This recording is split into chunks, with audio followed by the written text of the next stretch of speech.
This is the new Porsche Cayenne Turbo GT, and it makes a Lamborghini Urus seem more like a Lamborghini anus. And in this video, I'm going to tell you why, because I'm going to talk you through all the changes that's been made to this car, and of course, I'm going to take it for a drive and launch it. And I'll show you how quick it is from 0 to 60 miles an hour. Believe me, it will blow your mind. You'll be like, pooh. Anyway, I'm Matt Watson, and you're watching Car Wow. Buying a new car? Then head to Car Wow, and my team will help you find your next car at a fair price. Car Wow, your one-stop car buying comparison site. Let's start off this video by talking about the engine. You see, what's happened here is Porsche's let its GT division have a play with it, and they've changed the pistons, the conrods, the crankshaft, and loads of other stuff. The result is that this 4-litre twin-turbo V8 puts out 640 horsepower. Now, I know the Lamborghini fanboys are going, well, that's 10 horsepower less than the Urus. However, in my experience, each Porsche horsepower is worth at least 1.2 Lamborghini horsepowers. Now, like the Lamborghini, this engine has 850 Newton meters of torque, and it drives all four wheels via an 8-speed automatic gearbox. Later on in the video, I'm going to launch it and you'll see whether it's quicker than the Urus. It is, I'll give that away, but how much quicker?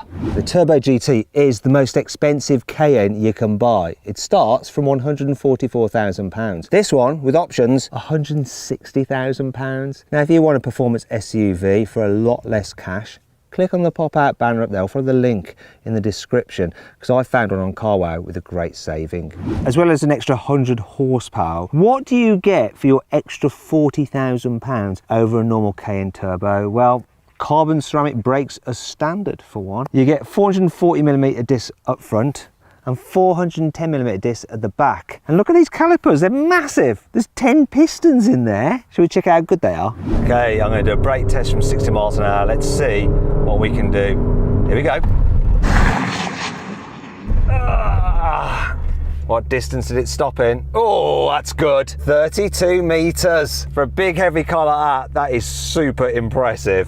To make sure that the Turbo GT stands out compared to a normal boring turbo, Porsche's tweaked the design, so it's got a more aggressive bumper with bigger air intakes. Down the side, you've got 22-inch alloy wheels in this gold paint. You also have carbon fibre door mirrors. There's a carbon fibre roof. The wheels are actually an inch wider than on a normal turbo, and we could all do with an extra inch, couldn't we? Or am I just speaking for myself? Anyway, there's some extra aero here and here. You've got a diffuser there, which probably does diffuse air because Porsche doesn't mess around and fake stuff. Speaking of which, there's no faking with these exhausts. Look at the size of them. And not only are they centre mounted, love that, they're made out of titanium. Look at the blueness. Oh, wow. It's lush. Here on the inside, the Turbo GT gets lashings of Alcantara, so you get it on the headlining all the way down the A-pillars, on the dash with some nice goldy stitching there.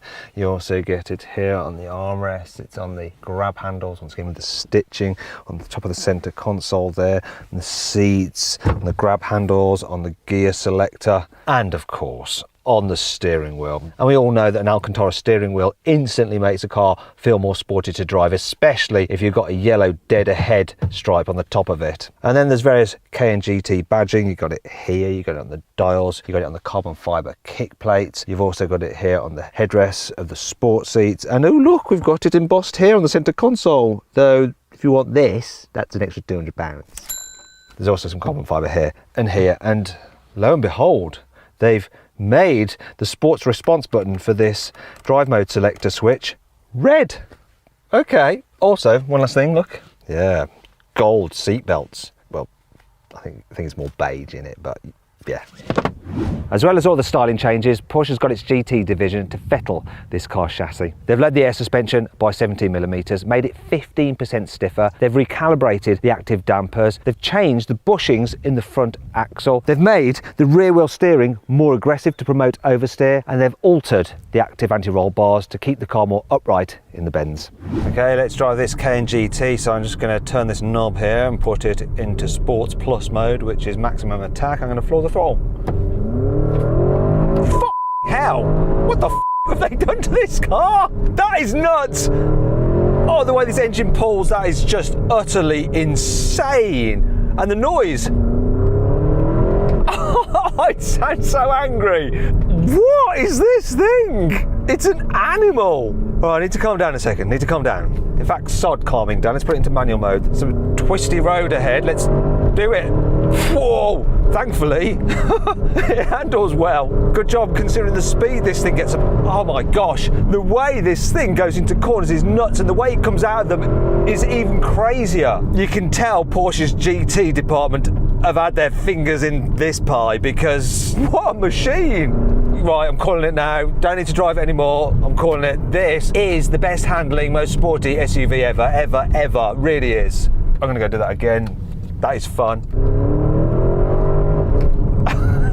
It's like a GT car, it's an SUV, family car at the same time. It's nuts. Do you know what it reminds you of? It's a bit like the BMW M5 CS, where it's just on another level compared to the car on which it's based. It's crazy. I mean, how does it do this? How's it going through corners like this? Anyone who says SUVs can't be fun to drive, or those purist motoring journalists, you know, they do have a point. The raised ride height, it's not ideal, but there's something about this. This is genuine fun. Every journalist should drive this car just to recalibrate their brains as to what is possible with an SUV, because this is more fun than many sports cars that I've driven, supposed sports cars. It's absolutely awesome, and it just shows what Porsche and its GT division can do.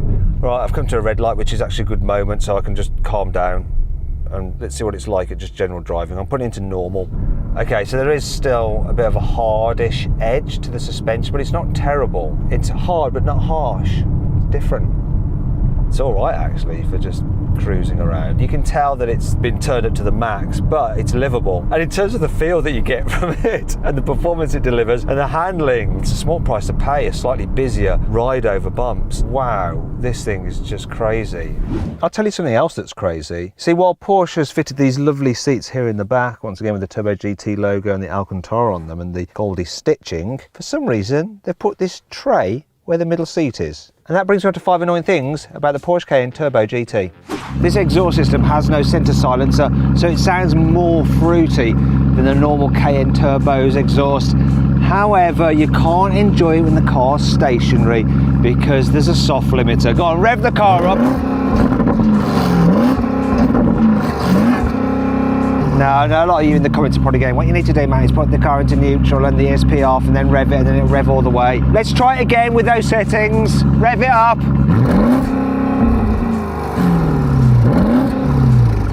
See, it doesn't work. It doesn't work.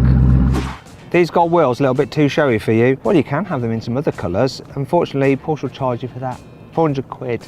Speaking of Porsche rinsing you out for extra cash, if you want adaptive cruise control with lane keeping assist, which is standard on a Toyota Corolla, you have to pay Porsche an extra £2,000. Porsche likes to talk about the fact that this car has various technology to make it as efficient as possible, such as cylinder deactivation. However, since I've had this thing, I've averaged just 12.6 miles per gallon.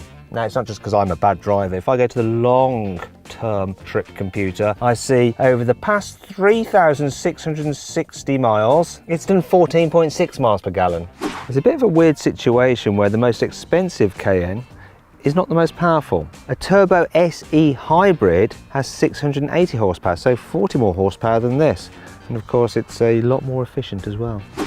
The rear visibility on this car is already pretty crap, but the rear spoiler actually extends when you're going quickly. And if you go above 70 miles an hour, it sticks up even higher, up to there. So you can't really see what's behind you. Obviously not a problem when you're on the road, but if you're on track and there's someone in something like a GT3 wanting to pass, yeah, you may never see him.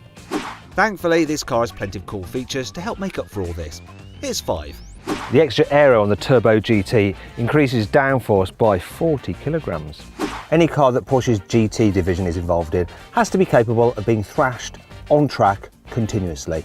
As a result, to cope with this car's extra engine power, Porsche has had to uprate the gearbox and the four-wheel drive system. They've actually fitted the transfer case with a cooler so it doesn't overheat. This may be a big family-friendly SUV, but it has a power-to-weight ratio that matches the Cayman GT4. Speaking of which, you can get a deployable tow bar for this thing, which means you can tow your GT4 to the circuit.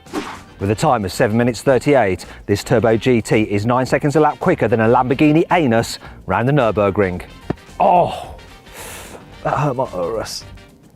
Right, it's time to launch this bad boy. Porsche's 0 to 60 will be dispatched in 3.3 seconds, but what's the reality? Specialist timing gear will reveal all. Let's do it.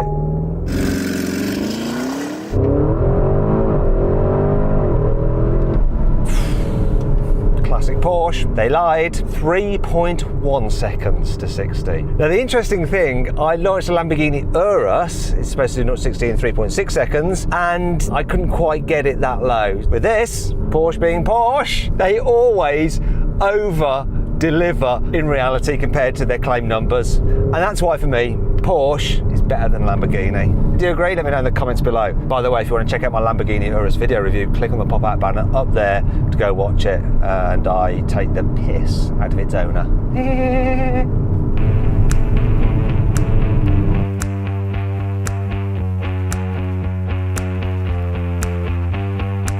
So then, what's my final verdict on the Porsche Cayenne Turbo GT? Should you avoid it? Should you consider it? Should you shortlist it? Or should you just go right ahead and buy it?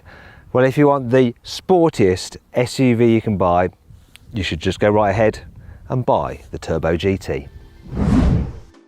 If you enjoyed the video, please give it a like. If you didn't, let me know in the comments below and I'll ban you from commenting on our videos in future. Click on those windows and you can watch some more videos. And if you click on that box there, you can go to CarWow and we'll help you sell your current car and get a great price for it.